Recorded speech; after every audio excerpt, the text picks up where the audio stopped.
ആലിങ്ക പഴുത്ത് നിൽക്കുന്നത് കണ്ടോ? കണ്ടോ കണ്ടോ?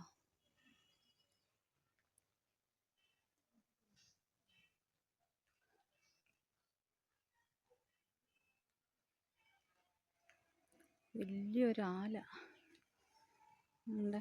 ഇവിടൊക്കെ ആലിങ്ക വീണ് കിടക്കുന്നുണ്ട്.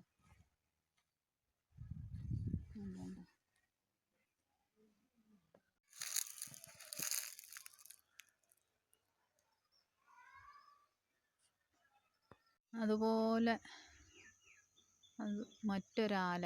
ഇത് കാക്കയ്ക്ക് ആലിങ്ക പഴുത്തപ്പം വായി പുണ്ണെന്ന് പറയത്തില്ലേ? ഇവിടെ പിന്നെ കാക്കയില്ലാത്ത നാട്ടിലെ ആ പഴഞ്ചൊല്ലിന് പ്രശസ്തിയില്ല. ഇതേലും ആൾക്കാർ പൂജയും ചെയ്യുന്നുണ്ട്. ഉണ്ടോ?